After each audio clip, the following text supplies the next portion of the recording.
Wrigley's Spearmint Chewing Gum, the refreshing, delicious treat that gives you chewing enjoyment, presents for your listening enjoyment John Lund as Johnny Dollar. This is Maud, Mr. Dollar. Mr. Grant just stepped into the office. Oh, good. I'll connect you. Hello, Johnny. I'm sorry I was out when you called, Mr. Brandt. Your secretary mentioned a fire you wanted me to look into. Yeah, that's right. We got the report about a half hour ago. If you hurry, you can be there when the fire inspector decides the cause. How serious is it? I don't know. I couldn't learn whether anybody was in the building or not. It's a recreation club on the outskirts of Waterbury. The Monopoly, Trent Street. Okay, Mr. Brandt. I'll take a run out and let you know what I find.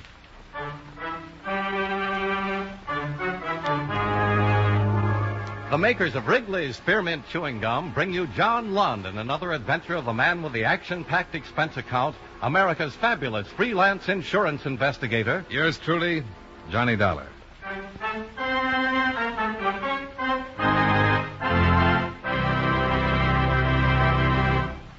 Friends, the makers of Wrigley's Spearmint Gum present these weekly adventures of Johnny Dollar because they know that millions of you enjoy Johnny Dollar. That's true of Wrigley's Spearmint Chewing Gum, too. It's enjoyed by millions, day in and day out. People find that chewing on a smooth, delicious piece of Wrigley's Spearmint Gum somehow makes time pass more pleasantly. Whether you're working, driving, shopping, or just taking things easy, that good, tasty chewing gives you enjoyment and satisfaction. So always keep a package of Wrigley's Spearmint Chewing Gum handy. And whenever you want a refreshing, delicious treat, chew a stick. You'll like it. You really will.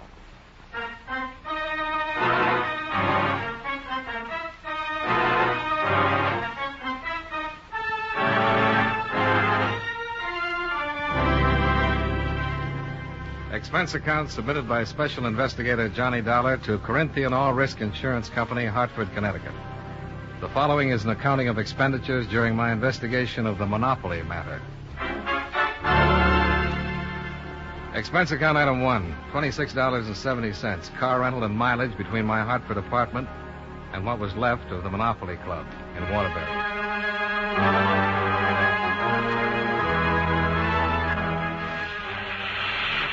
Where's Mitchell? Where's Mitchell?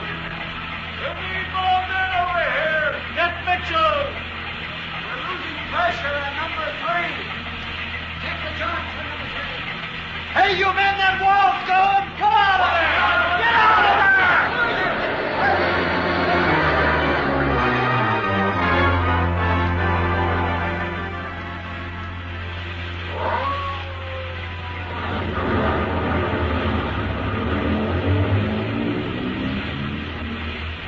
An hour and a half after I got there, the fight was pretty well over. Just a couple of men with a high-pressure hose putting the final touches to a few smoking timbers. Hey, you there. We'll let you through the ropes. I'm from the insurance company that covers this place. Oh? You carrying credentials? Yeah. See? Yeah. Yeah, okay, here. You have to be careful. Has the fire inspector shown up yet? Yeah. That's him over there. The one walking away from the 2 men. Captain McCready. Okay, thanks. You're welcome. Hey, Mike. Mike, over here. Captain McCready? Yes? My name is Dollar. I've been hired by the insurance company to investigate the fire. Come along. The men who answered the call first tell me it broke out inside on the ground floor. Anybody in the building? Not that we know of. No report of anybody. Now, let's see. The window is over there. The smoke was reported coming out of there first. Hauser! Yes, sir. Have a couple of men bring axes over here, will you? Yes, sir. Timber. Do you specialize in fire cases, Mr. Dollar? No, but I've worked a few. Well, here we have a new building, not over 5 or 6 years old, that had passed all fire inspections when it got a license to operate as a place of public assembly. What do you want, Captain? Oh, you'll find some sash weights over there at the base of the wall. That's where a window was. Clear the debris down to the cement in a triangle with that as the point. Spreading this way. Yes. That must be here. You looking for anything special, Captain? Point of origin. Smoke was spotted first coming out the window. Was it open? And if so, why? Yeah, cold weather like this. Was the club operating? No. It didn't open till 2 in the afternoon. We got the alarm at 11 a.m. You know anything about this Gerald Hobson who owns the place? Nothing yet. He was here, but before I was, he went home. Let's go over here and see what the men find, if anything.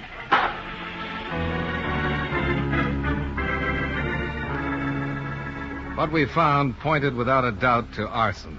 Bits of broken bottles, the remnants of unburned cloth. Charred as the evidence was, the cause of the fire was fairly obvious. We used to call them Molotov cocktails, bottles filled with gasoline or oil with a piece of cloth for a wick. One or more evidently had been thrown in through the window, and the damage to the frame building was over 90%.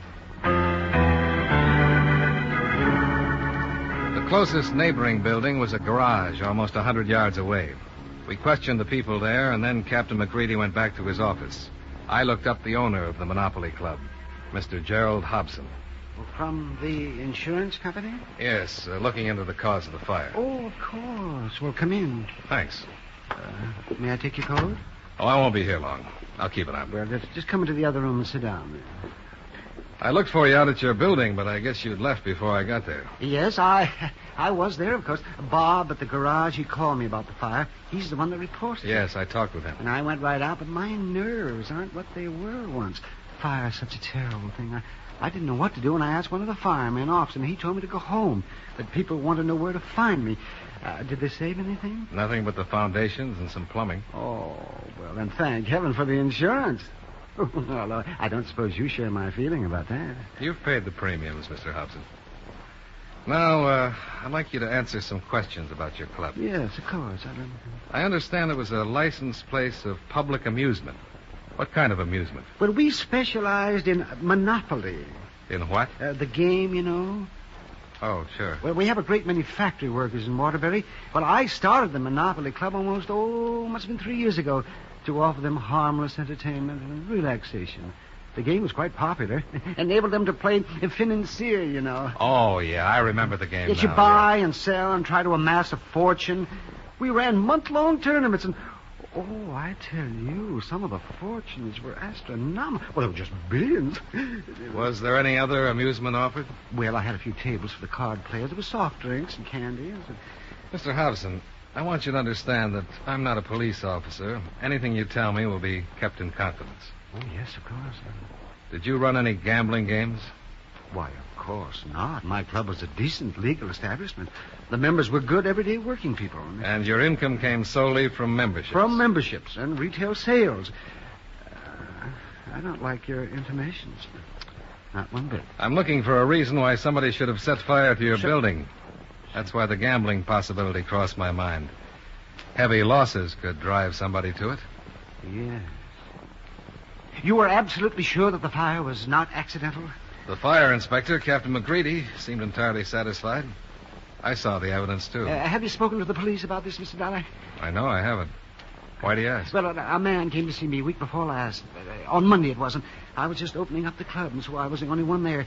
It was one of those protection rackets, and he demanded money and made threats. You told the police about it? Of course, immediately. What did you say to this man? Well, I gave him $100 to get rid of him. That was to be the fee per month. As he put it, I'd better cooperate and keep my mouth shut, or he'd put me out of business for good. Well, did the police come to see you? Yes, 2 officers came right out to the club.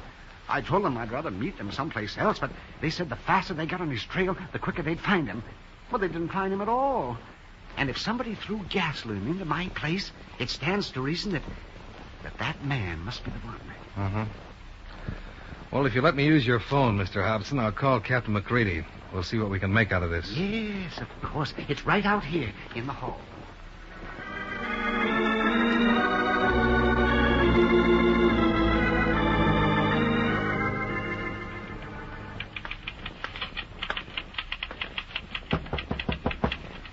Yes? Oh.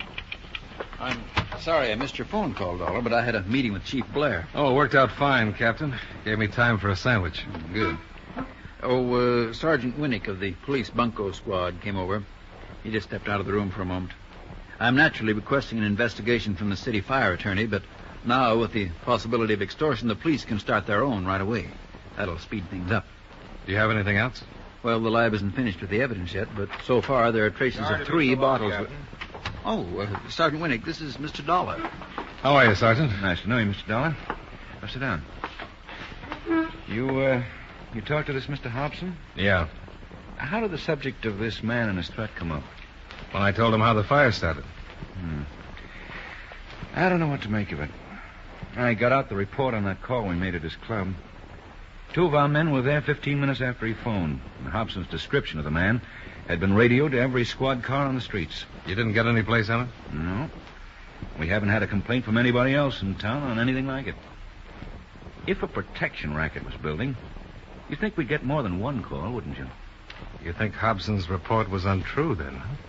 We closed the investigation on the theory that a Transian had taken him for $100 on a protection scare. Now I'm not so sure. You haven't checked on Hobson? Not yet. But I think we should. I'd be glad to have you along. Oh, thanks. Well, I guess we don't have to take up any more of the captain's time.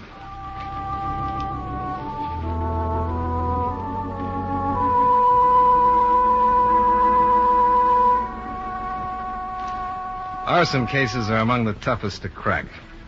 You're faced with the fact that the fire usually destroys the implicating evidence. But there was some evidence that the fire could not destroy. I faced Gerald Hobson with it that night.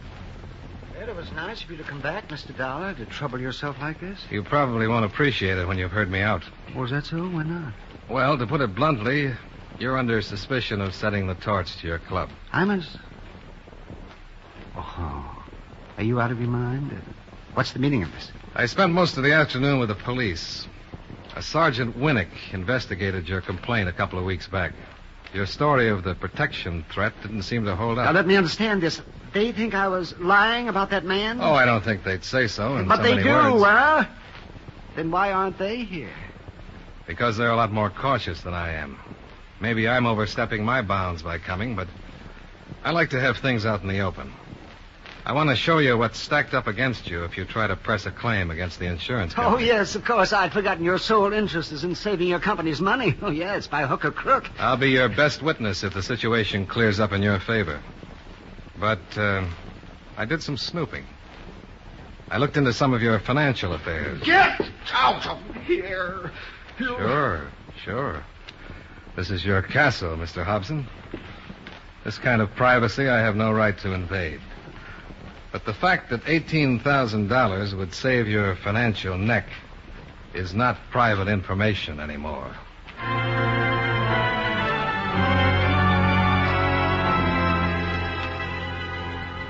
Well, that's where I left it and drove the 25 miles back to Hartford to my apartment. And that's where it stayed until the phone interrupted my first cup of coffee the next morning at 10:30. Johnny Dollar. Sergeant Winnick in Waterbury. Oh, yeah, Sergeant. What's new? Did you jump on Hobson last night like you said you were going to? Yeah, I needled him a little. You should have saved it. The picture's changed. Hobson's story is on the level. Oh. Well, I've been wrong before. Another protection threat. About 20 minutes ago in a bowling alley at 783 Sheridan. It ended in a shooting. 1 man dead, another wounded. If you're coming over, I'll meet you there. Yeah. Thanks for the call, Sergeant. I'll get started right away.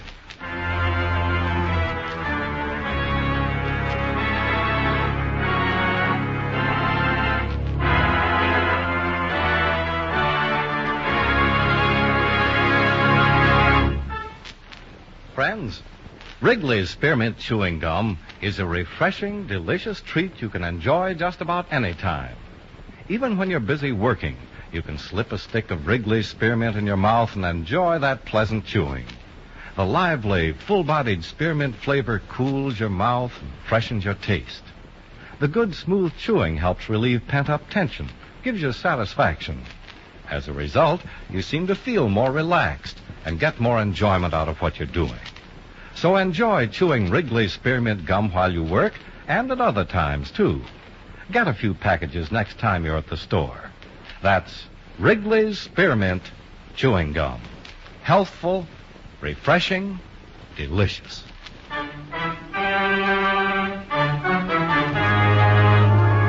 And now, with our star, John Lund, we bring you the second act of Yours Truly, Johnny Dollar.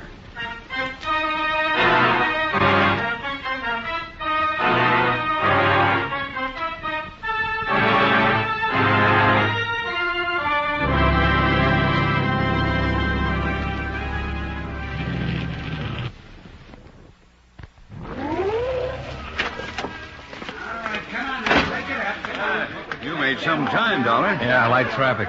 Any other developments? Come on inside. The dead man was a bystander. They just took his body down. The old-timer over there is Con Robleski. He owns the place. He shot one of the toughs. He's pretty upset. There were two of them? Yeah. The other one made a run. He know me for a long time. No, look. I am good man. Where is Officer Dubek? You don't have anything to worry about, Mr. Robleski. Who is this? He's not a policeman. He's Mr. Dollar, a friend of mine. I'm sorry to hear about your trouble, Mr. Robleski. So much trouble in the world. Why there be this in my city? But I have right. I shoot this man, but I don't do wrong. Yeah, that's what I understand. They were threatening you, weren't they? They say I am foreigner. They say I pay them to work in my city. I say no. He say he fix my place like he fix some other. The Monopoly Club? Was that the name? Yes, I do not know this place, I tell him. They say, you stupid old man, you get burned down. Then my friend Carl come in. He say loud, what is? He knew something was wrong. He see me mad. They turn to him. I open drawer for gun. Carl come close to fight. Then this other, he has gun. And he shoot Carl. Then this other, he turn to me, and I shoot. But the one that shot Carl got away. He run. Now they say Carl is dead for trying to help me. It's wrong, my friend, to be dead. Why this be? This be good world. Why so much trouble for people? Why? That's about Too it, fella. much trouble for good Yeah. world. Why I take it they came in while he was opening up. Yeah, that's right. He was alone, just about like Hobson's club. The wounded man, was he conscious? Yeah, suffering from shock. So he wasn't worth anything. According to his wallet, he's Paul Loner, with an address in Chicago. 21 years old. Anybody spot the other one? A newsboy across the street saw him come out and run south. Not much of a description, but it fit what Robleski gave us. Roads and railways ought to be covered by now. Yeah, they were stopping cars when I came in. Yeah, Lieutenant Glass is in charge. The old warhorse can get things done in a hurry if he feels like it. I'd better get that car out of the middle of the street. Yeah. Loner's over at Central Emergency Hospital. We might as well go over there and wait till he can make a statement.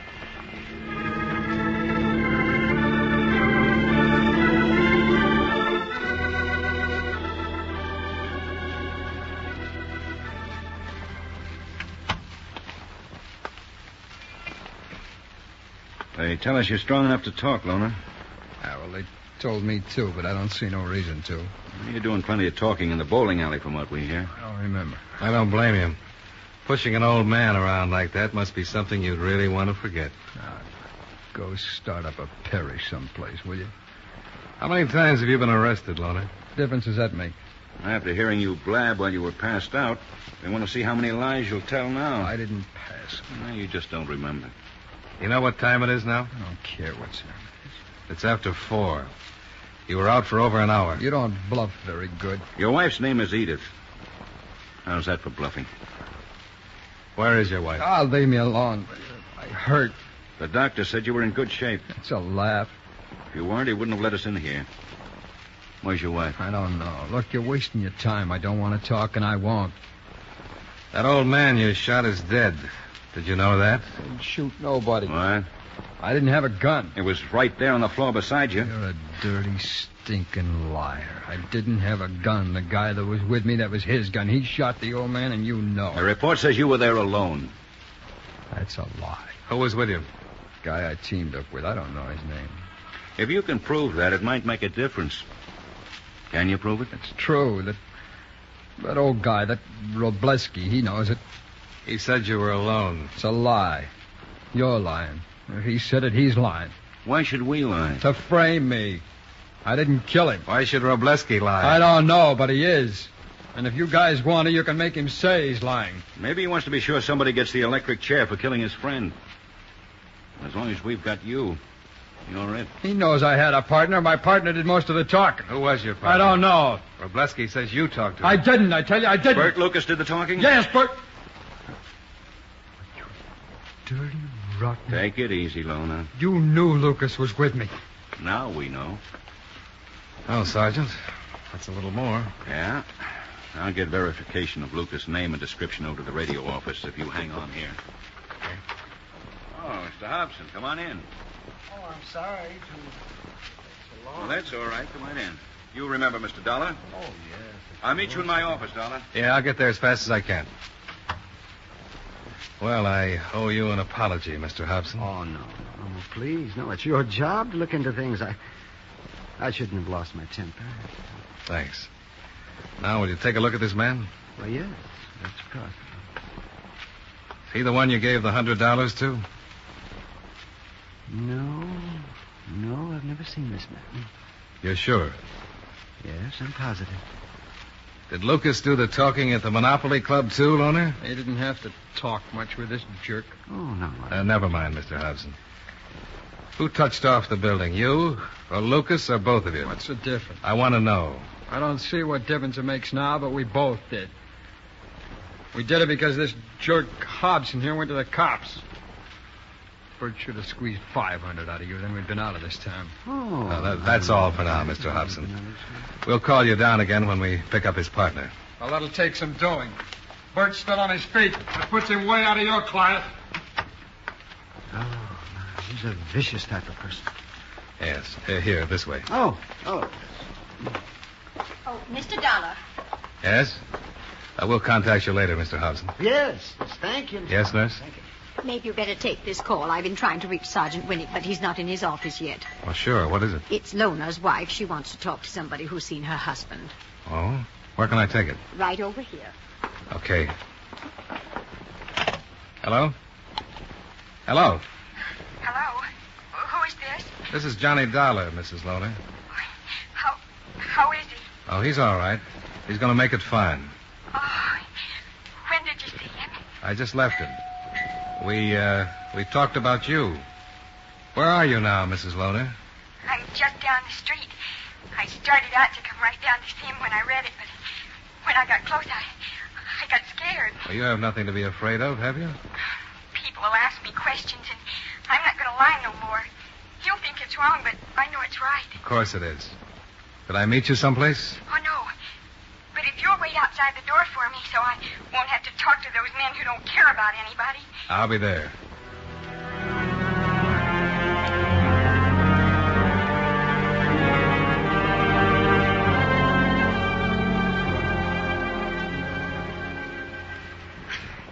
I'm so mixed up, Mr. Dollar. I don't know what I'm thinking.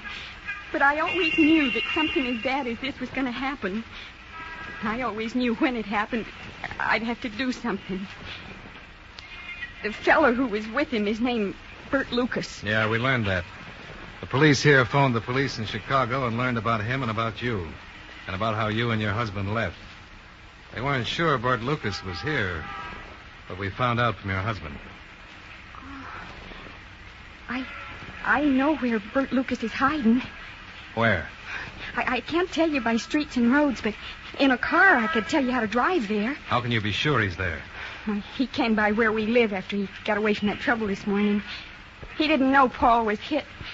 He said him and Paul got separated, and he was going out to that place that got burned down. The Monopoly Club?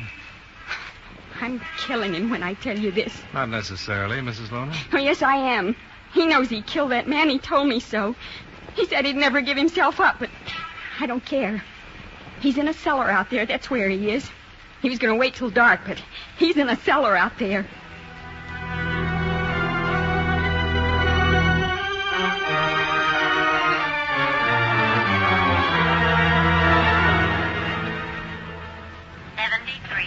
Calling car 73. Ignore previous call and return to your station. Car 50.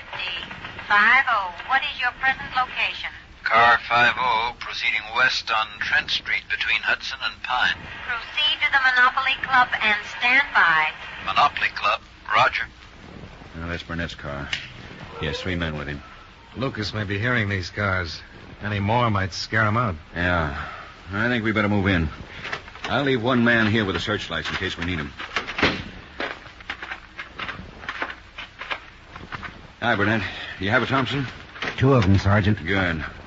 Well, it's dark. You may try to run for it. Leave one of your men here in case we need some light. Right. Hillary, get the search trained on the wreckage and be ready if we need it. Well, you've been here before, Dollar. I haven't. I didn't spot any cellar. Oh. All right. 2 Thompsons on each end. And we'll move straight in. Quickly until we get to the wreckage. He's armed.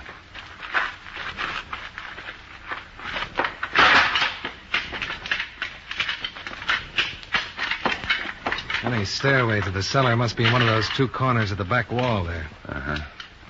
They must hear us by now. I'm going to give them a call. Lucas! Come on out, Lucas. Let's move forward.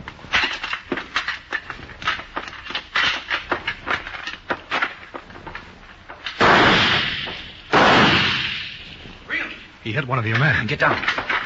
Get down, Burnett. Really, he's hit, Sergeant. How bad?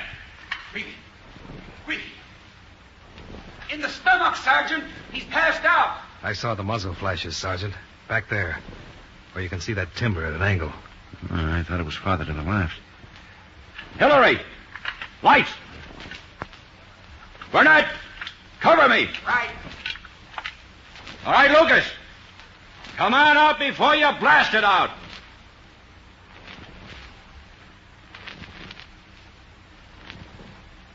He won't come out, Sergeant. He's in too deep to... There he goes. Lucas, stop! You'll lose him. Burnett, stop him!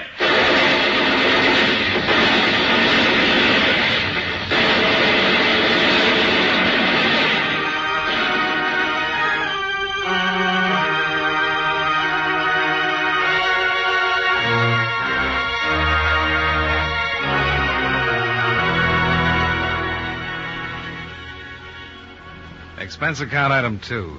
$35.50. Miscellaneous. Food, extra mileage, etc., etc. Expense account total, $62.20. Yours truly, Johnny Dollar.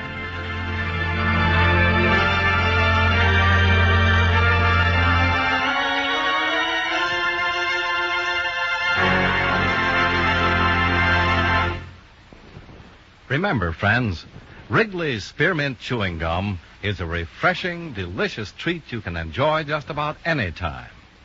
Chew a few sticks of Wrigley's Spearmint during the day and see how the good chewing helps keep you feeling fresh and alert. The lively, full-bodied flavor of Wrigley's Spearmint Gum cools your mouth, freshens your taste, and sweetens your breath. The chewing itself gives you a nice little boost, helps you keep going at your best.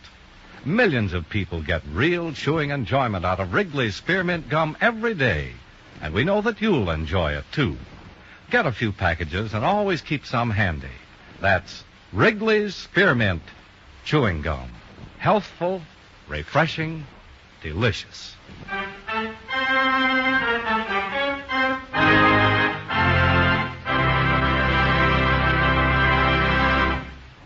Yours truly, Johnny Dollar, brought to you by Wrigley's Spearmint Chewing Gum, stars John Lund in the title role and was written by Gil Dowd with music by Eddie Dunstetter. Featured in tonight's cast were Sammy Hill, Bill Johnstone, Stacey Harris, Parley Bear, Herb Butterfield, Howard McNear, Joe Duvall, and Jeanette Nolan. Yours truly, Johnny Dollar, is produced and directed by Jaime Del Valle.